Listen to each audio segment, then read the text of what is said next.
વસુતમ દેવમ કંસચાણું મર્દનમ દેવકી પરમાનંદમ કૃષ્ણ વંદે જગદગુરુ. હિંડોળાનો આ પર્વ ચાલી રહ્યો છે અને અનેક ભક્તો જે છે હિંડોળામાં ભગવાનને ખૂબ વાલથી અને પ્રેમથી ઝુલાવે છે. આજે નિર્માણ બસ કાર્યક્રમ આવી પહોંચ્યું છે મણિનગર વિસ્તારની અંદર અને અહીંયા ઘણા વર્ષોથી ઠાકોરજીને ખૂબ વાલથી ઝુલાવવામાં આવે છે. અનેક સખીઓ અનેક ગોપીઓ ઠાકોરજી પાછળ ઘેલી બની છે અને નિત્ય ભજન કીર્તન કરે છે. તો ચાલો મારી સાથે આજે નિર્માણ બસ કાર્યક્રમમાં શાકભાજીના હિંડોળે ઠાકોરજીને ઝુલાવીએ.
જય શ્રી કૃષ્ણ.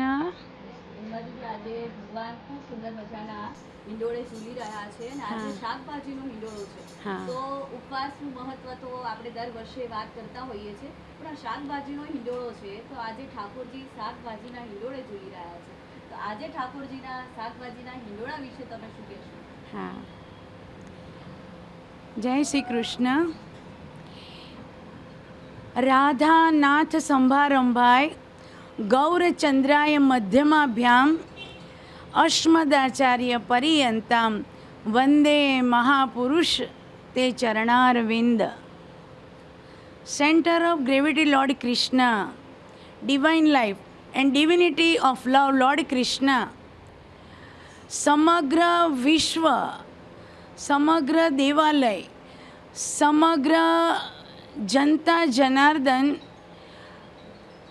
લાલાને લાડ લડાવી રહ્યા છે અને ગાઈ રહ્યા છે, લાડ લડાવો લાલાને લાડ લડાવો. તો આ શાકભાજીનો હિંડોળો એક અતિ મહત્ત્વપૂર્ણ સંદેશ આપે છે કે તમારા જીવનમાં હરિયાળી રહે. અને એક સમય એવો આવ્યો હતો કે જ્યારે ભૂમિદેવી રીસાયા હતા અને અનાજ આવવાનું બંધ થઈ ગયું હતું. ત્યારે નીલમણી, યશોદાનો વાલો, એણે લીલોતરી બધે ફેલાવી અને બધાને હૃષ્ટપૃષ્ટ કર્યા. એમાં ગૈયા પણ આવી ગયા, ગૈયાના છૈયા પણ આવી ગયા અને શ્યામ સુંદરના બધા સૈયા પણ આવી ગયા અને સમગ્ર વૃંદાવનને એણે હરિયાળીથી ભરપૂર કરી દીધું.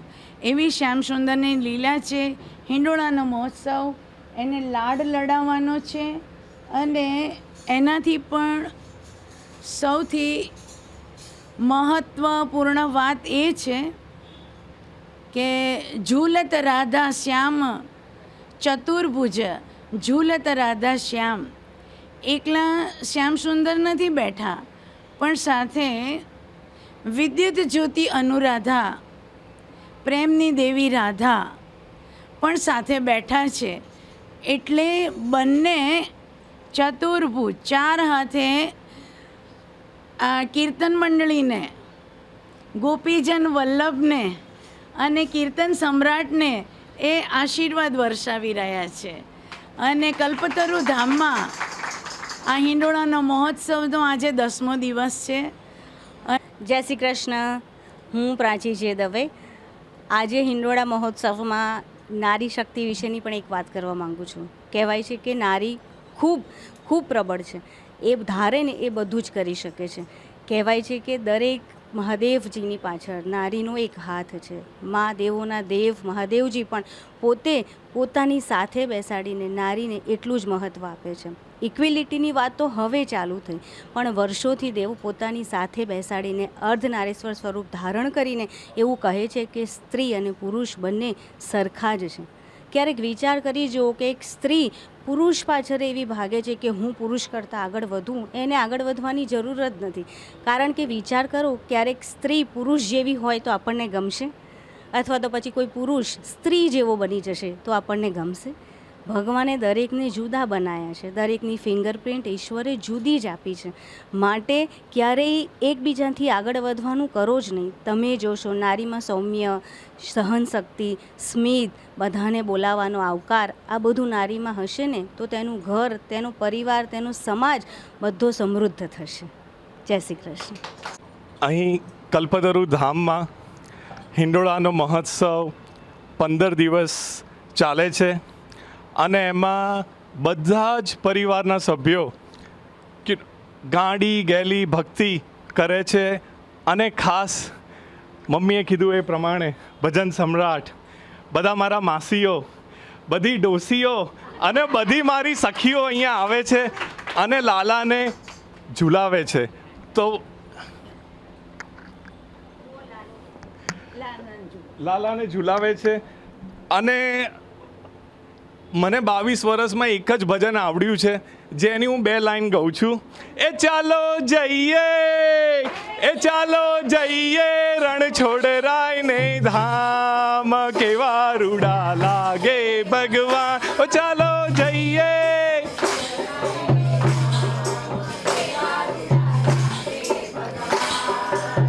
બસ એ આવો ભાવ લઈ અને લીલાવતી પાર્કની અંદર દોડીને આવે છે અને ખાસ કરીને એવો ભાવ લાવે છે કે મારો લાલો, મારા દાદા આજે કેવી રીતના તૈયાર થયા હશે, કેવી રીતના દીદીએ અને બાકી બધા સત્સંગીઓ એમને રેડી કર્યા હશે અને ખૂબ જ વાલથી એમને ઝુલાવે છે.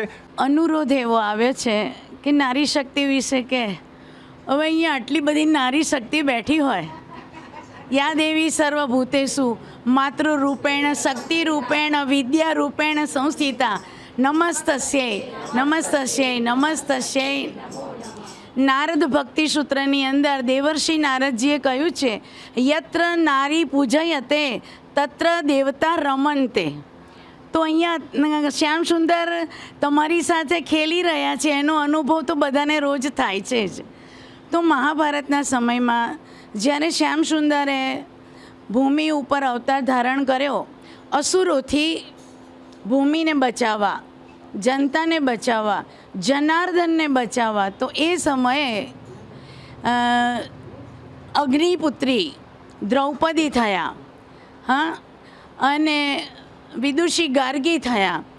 આ બધા નારી રત્નો હતા. અને ગાંધારી, કુંતી, આ બધાએ એવું આચરણ દર્શાવ્યું કે હજી એની શોધ થઈ નથી કે મંત્રો દ્વારા કેવી રીતે પુત્ર પ્રાપ્ત થાય છે અને એ પણ કેવા ગુણવાન, શીલવાન, ચારિત્ર્યવાન અને શૌર્યવાન.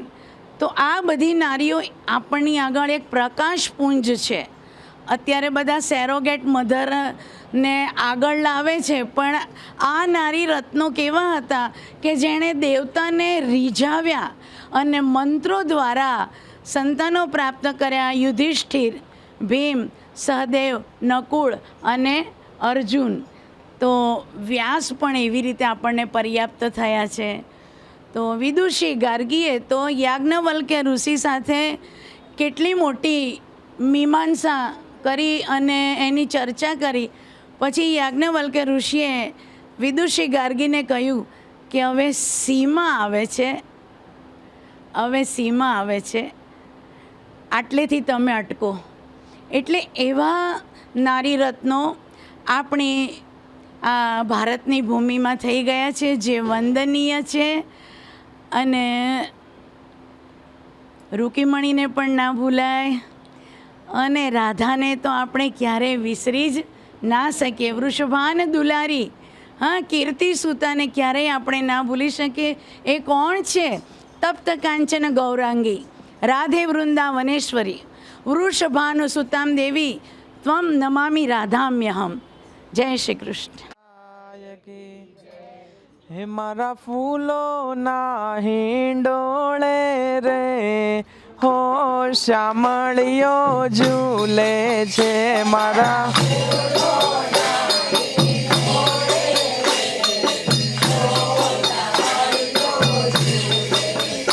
હરે વ્રજની ને કુંજમાં રાધાજીના સંગમાં, વ્રજની ને કુંજમાં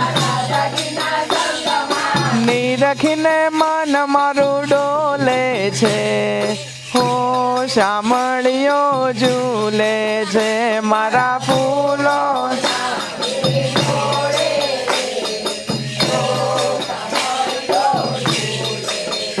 હરે ઝરમર ઝરમર જળની ધારા વરસે રાજ ઝરમર ઝર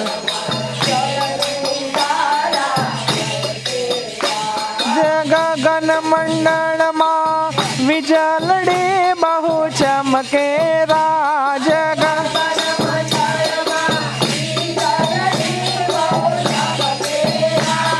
વ્રજની ને કુંજમાં રાધાજીના સંગમાં, વ્રજની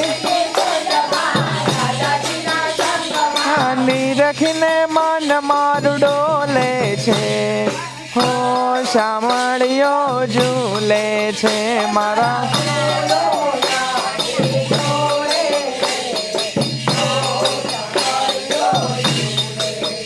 હરે સોળે શણગારમાં શ્યામ સુંદર બહુ શોભે રાજ સોળે.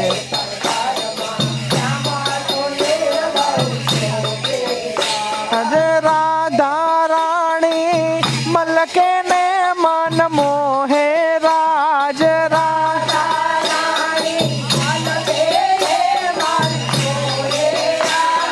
વ્રજની ને કુંજમાં રાધાજીના સંગમાં, વ્રજની નીરખીને મન મારું ડોલે છે હો શામળિયો ઝૂલે છે મારા.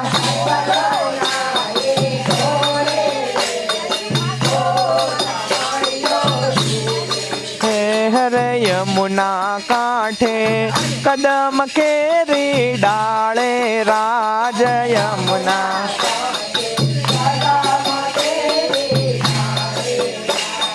યુગલ સ્વરૂપે રાધા માધવ માલે રાજ.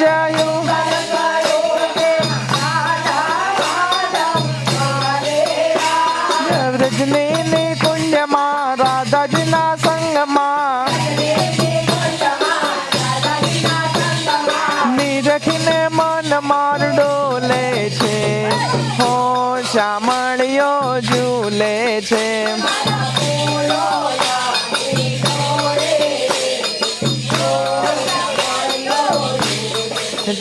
મારા શાકભાજી ના હિંડોળે રે હો શામળિયો ઝૂલે છે મારા.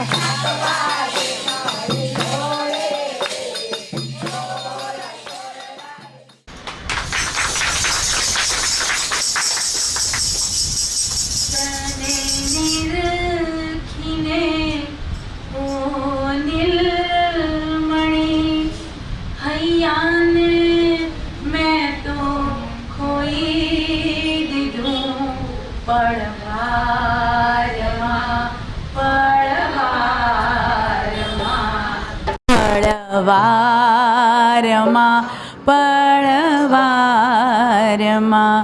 તને નિરખીને ઓ નીલમણી હૈયાને મેં તો ખોઈ દીધું. પળવારમાં પળવારમાં પળવાળમાં પળવાર તારી ઝાંખીને આંખે આજુ તારી ઝાંખીને, આંખે આજુ મનમાં તો વાગે તારું વાજુ, મનમાં તો વાગે તારું વાજુ, તને મળવા દોડી આવું પળવારમાં, પળવારમાં, પળવારમાં, પળવારમાં, તને નિરખીને ઓ નીલમણી, હૈયાને મેં તો ખોઈ દીધું પળવારમાં, પળવારમાં, પળવારમાં,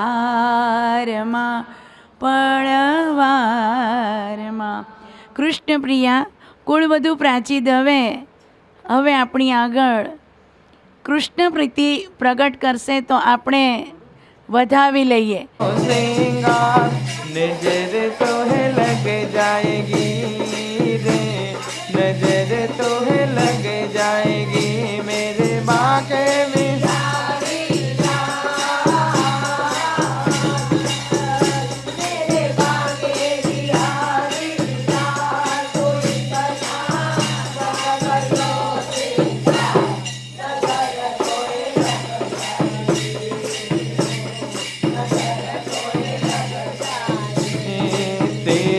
सूरतिया पे मन मोरा अटका, तेरी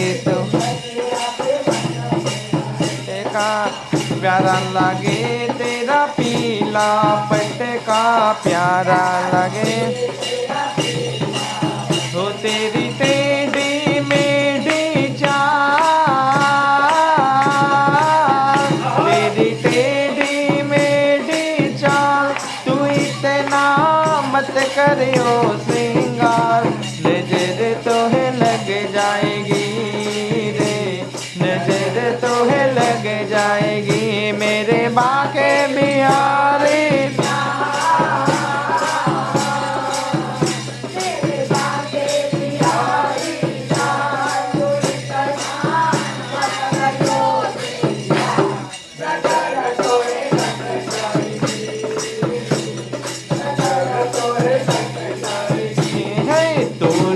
मुरलिया पे मन मेरा अटका, तोरी मोर. જય શ્રી કૃષ્ણ. જય શ્રી કૃષ્ણ. શું નામ છે આપનું? મારું નામ કેતન ભગત છે. અને કીર્તનભાઈ, તમે ક્યારે ક્યારે ભજન કીર્તન કરો છો અને યુવા છો અને ભજન તરફ વળ્યા છો, ભક્તિ તરફ વળ્યા છો? સૌ હરિભક્તોને જય રાજા રણછોડ, જય શ્રી કૃષ્ણ. કલ્પતરુ ધામની અંદર અમારા હેમાબેન ભગત તથા અમારા જીજાજી વર્ષો વર્ષ ખૂબ સારી રીતે ઠાકોરજીના હિંડોળા કરી અને ઠાકોરજીને લાડ લડાવવાનું કાર્ય કરી રહ્યા છે.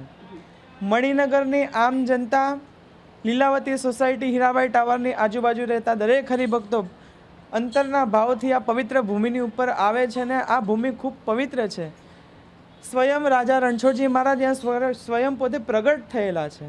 અને શ્રાવણ માસની અંદર ફૂલોના હિંડોળા, શાકભાજીના હિંડોળા, સાવન ભાદોના હિંડોળા, મોતીના હિંડોળા, કાચના હિંડોળા, આવા અનેક હિંડોળા અમારા હેમાબેન દ્વારા અહીંયા કરવામાં આવે છે. અને મને ખ્યાલ છે ત્યાં સુધી સતત 3 વર્ષથી આ ભૂમિની ઉપર ભજન કરવા માટે આવું છું. અમારી વાણી આ ભૂમિની અંદર ઠાકોરજીના ચરણે પવિત્ર કરવાનો અમને અવસર પ્રાપ્ત થાય છે. એ બદલ અમે પણ અમારી જાતને ખૂબ ધન્યતા માનીએ છીએ. દરેક હરિભક્તોને અમે વિનંતી કરીએ છીએ કે આજનું યુવાધન જે કુસંગના માર્ગે જાય છે, જે ભક્તિના માર્ગે નથી વળી શકતું, જે ન કરવાનું કાર્ય કરે છે, પણ ધર્મ જગતની અંદર આપણું સનાતન વૈષ્ણવ પરંપરાની અંદર આપણા શાસ્ત્ર એવા છે, કુસંગના માર્ગે જે પણ જીવાત્મા વળે ને તેને પાછા વાળવાની તાકાત આપણા શાસ્ત્રની અંદર છે. શ્રીમદ ભાગવત ગીતા હોય કે શ્રીમદ ભગવત હોય, ઘરે ઘરે એનો આચાર, એનો વિચાર આપણે સૌ એનું વાંચન કરીએ. આપણા દીકરા દીકરીઓને પણ આ શાસ્ત્ર તરફ વાળી ધર્મનું એની અંદર થોડી જાગૃતતા લાવીએ. અને એ બધી બાબતો આપણે ખૂબ વિચારવા જેવી છે. ખૂબ અનુભવ કરવા જેવી પણ છે અને આવા પવિત્ર જગ્યામાં આજનું યુવાધન આવે અને ભક્તિના માર્ગ તરફ વળે એવી અમે પણ ઠાકોરજીના ચરણે પ્રાર્થના કરીએ છીએ. તો યુવા વર્ગ છે અને તેઓ ભજન કીર્તન ઘણા વર્ષોથી કરી રહ્યા છે અને ઠાકોરજીની વાત કરી રહ્યા છે. સાથે સાથે આપણા ધર્મ પુસ્તકની અંદર જીવનને ઉત્તમ કેવી રીતે બનાવી શકાય, યુવા વર્ગ જે છે તેને કયા માર્ગે વાળી શકાય તેની પણ ઘણી બધી વાતો રજૂ કરી છે. તો મિત્રો, યુવા વર્ગને અહીંયા મેસેજ આપવામાં આવી રહ્યો છે કે તમે તમારા જીવનને ખૂબ સારી દિશામાં લઈ જઈ શકો છો, સારા માર્ગે વાળી શકો છો. જય શ્રી કૃષ્ણ. રાજા રણછોડ કી જય. શું નામ છે આપનું? મારું નામ હેમીબેન છે. અને બા, તમે કેટલા વર્ષોથી ઠાકોરજીની સેવા પૂજા કરો છો? અમે અહીંયા 25 વર્ષ ઉપર અમારે થઈ ગયા છે અહીંયા એ દર્શન કરીને બધું જાણ્યા પછી. અને અહીં દર્શન કર્યા પછી અમને બહુ જ સારું એ થાય છે. અને અમારા હેમાબેન ગીતા ક્લાસ ચલાવે છે, ગીતા પારાયણ કરાવે છે, મહિમન કરાવે છે. અમને બધા ભજનો બી આમ લખાવે છે. 21 એમને ભાગ બહાર પાડ્યા છે. અચ્છા. અને અને એમાંથી ભજન કીર્તન મોઢે કરાવડાવે છે, એટલે કે તમે આ ગાઓ? હા. અમને આવી જ જાય છે મોઢે. એટલે અમુક તો મને ભજન બધા મોઢે હોય છે જ અહીંના. અને હું જ્યાં જઉં ત્યાં હું અમારા રાજા રણછોડના જ ભજન ગાઉં છું. મને બીજા ફાવતા નથી, એવું છે. ઠાકોરજીના શરણે છે ને રાજા રણછોડના ભજન જ ખૂબ ગમે છે. અને આવી જ રીતે ઘણા અહીંયા જે ભક્તો છે એ ઘણા વર્ષોથી નિત્ય દર્શન કરવા માટે આવે છે. એક એવી ઉર્જા છે કે જે ઉર્જા તેમના જીવનમાં ઘણા બધા પ્રેરણાદાયક પ્રસંગોમાં પણ મદદરૂપ થાય છે. રાજા રણછોડની મૂર્તિ રૂપારી, રાજા રણછોડની અરે નિરખતા હૈયે થાય દિવારી, નિરખતા રે આજો તમારી યામિતાથી વાલમજી વાલમજી વાલમજી વાલમજી. જય શ્રી કૃષ્ણ. અને આરતીનો જે શણગાર છે એ તમે ખૂબ સુંદર કર્યો છે અને શાકભાજીથી આરતીને શણગાર કર્યો છે. તો કેટલા વર્ષોથી આવી રીતે આરતીનો શણગાર કરો છો? બસ ગોડ ગિફ્ટ છે અને દીદીના આશીર્વાદ. દર વર્ષે એક વખત એમણે કહ્યું કે તમે આરતી બનાવીને લાવો અને હું લાવી અને શી ખબર ભગવાનને ગમી. ત્યારથી હવે કાયમ એ મને કહે કે તમે આરતી બનાવી લાવજો અને હું બનાવી લાવું છું. મને શોખ એટલો છે અને ભગવાન એટલી પ્રેરણા આપે છે કે દર વખતે તમે જુદી જુદી પ્રકારની આરતી બનાવો. સૌથી વધારે કઈ સુંદર આરતી તમને ગમે છે ને તમે ઠાકોરજીને અર્પણ કરો છો? ગિરિરાજની આરતી મેં બહુ સરસ બનાવી છે. અધ્ધર આરતી આખી બનાવી છે ગિરિરાજ. તમે જાતે જ બનાવો છો? જાતે જ બનાવું છું. કોઈ મદદ કરે છે? કોઈની નહીં. હું કોઈની મદદ લેતી નથી અને મારી મહેતે જ મને જે વિચાર આવે ને એ પ્રમાણે આમાં હું કરું છું. જ્યારે આરતી બનાવો તો શું વિચાર આવે? ભગવાન દેખાય છે. શ્યામ તારા વિના ગમતું નથી, મારી પાસે આવી જા અને એ જ આઈના ગોઠવણ કરાવે એમ કરું છું. તો નામ સ્મરણ કરતાં કરતાં આરતી અહીંયા બેન બનાવે છે અને ખૂબ સુંદર અને કલાત્મક આરતી છે. તો અહીંયા ઘણા બધા બહેનો આવે છે કે જે સુંદર અને કલાત્મક અહીંયા હિંડોળા ભરવામાં પણ મદદરૂપ થાય છે. સાથે સાથે વિવિધ પ્રકારની સેવા પણ આપી રહ્યા છે. જય શ્રી કૃષ્ણ. જય શ્રી કૃષ્ણ. શું નામ છે આપનું? ધારા ઠક્કર. અને હું બાળપણથી અહીંયા મંદિરે આવું છું. 12-13 વર્ષની હતી ત્યારથી મને આ મંદિરમાં હું આવી રહી છું. અને કેટલો આનંદ આવે છે મંદિરમાં આવીને? ખૂબ ખૂબ આનંદ આવે છે. પણ હવે જો કે મોટા થયા પછી એટલું સમય સંજોગે આવી નથી શકાતું. પણ યાદો તો અહીંયા આગળ બહુ જ જોડાયેલી છે અને બહુ જ મિસ કરીએ કે અહીંયા આગળ આવી શકીએ. અને અમે બહુ જ હિંડોળાના દર્શન કરો છો તો કેટલો આનંદ આવે છે? હિંડોળાના દર્શન કરવાનો ખૂબ આનંદ આવે છે. દીદી દરરોજ વિડીયોઝ મોકલે છે પણ એમાં જોઈને બહુ જ મન થાય છે કે અહીંયા આવીને 2-3 કલાક એની પાસે સ્પેન્ડ કરીએ. અને યાદો, તમે કહ્યું કે યાદો જોડાયેલી છે મંદિર સાથે, તો એક એવી ઉર્જાનો સંચાર થતો હોય છે કે જ્યારે તમે મંદિરની અંદર આવો છો તો એ ઉર્જા જીવનમાં કેટલો સારા રસ્તે વાળવામાં આપણને મદદ કરે છે. એ ઉર્જાથી આપણને બહુ જ પોઝિટિવિટી આવે છે અને આપણા વિચારો ભક્તિમય વધારે થાય છે. અને દીદીના બોલ અને દીદીના જે વિચારો છે, દાદાજી માટેની જે ભાવનાઓ છે એ ખૂબ જ ઊંડાણપૂર્વક છે, જેને એ જ એક્સપ્રેસ કરી શકીએ. અમે તો ખાલી સાંભળીને જ આંખમાં આંસુ આવી જાય છે. તો આપણે વિચારીએ કે દીદી જ્યારે બોલતા હશે કે લખતા હશે તો એનો તો અનુભવ દીદી જ જાણી શકે. એવો ભાવ છે. એવો ભાવ બહુ જ છે. અને આ જગ્યાએ આ જમીન પર આવો અનુભવ કરવો એમના સિવાય કોઈ ના કરાવી શકે એમ. એટલે અમે બહુ નસીબદાર છીએ કે દીદીની છત્રછાયામાં અને દાદાજીના દર્શન શણગાર સાથે આટલા દરરોજ એનો આનંદ મળી રહ્યો છે. અને કૃષ્ણાષ્ટકમ જે અમને દીદીએ શીખવાડ્યું છે, જે અમને પ્રસાદી રૂપે મળી રહ્યું છે, જેનું અમારા જીવનમાં ખૂબ એનો ભાગ દાન છે અને એનો બહુ જ અનુભવ સરસ છે એમ કહેવા માંગુ છું. તો અહીંયા જે પણ બહેનો આવે છે કે બાળકીઓ આવે છે કે કિશોરીઓ આવે છે કે સિનિયર લોકો આવે છે, બા આવે છે, તો અહીંયા તેમને ગીતાનું જ્ઞાન પણ આપવામાં આવે છે. સાથે સાથે કયા મંત્રો જે છે કે તમારા જીવનમાં એક ઉર્જા આપે છે, તે મંત્રો પણ અહીંયા કંઠસ્થ કરાવવામાં આવી રહ્યા છે.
મિત્રો, ભક્તિ જીવનમાં કેટલી જરૂરી છે.